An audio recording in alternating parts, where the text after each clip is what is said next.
Me yasa Faransa ta haramta sanya abaya a makarantu?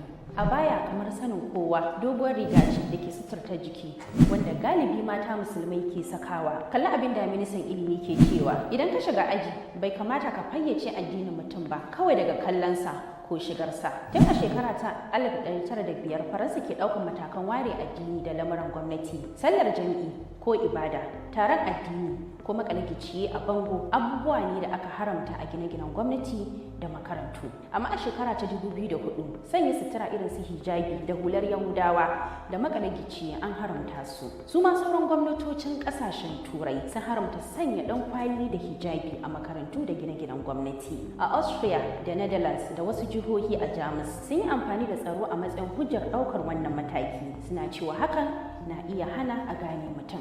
Amma akwai masu ganin wannan haramci a matsayin kokarin tauye 'yancin addini. A cikin shekaru 20 da suka gabata, an rika matsin lamba ga mata musulmi kan su rika taka tsantsan akan irin suturar da suke sakawa. Majalisar Musulmai ta Faransa ta ce sutura ba ita kadai bace ke fayyace addini. Sannan 'yan majalisa daga bangaren hamayya a Faransa na nuna cewa haramcin sanya abaya wani bangare ne na kiyayyar da gwamnati ke nuna musulmai. Shi yasa suka ɗiga ayar tambaya akan manufarta.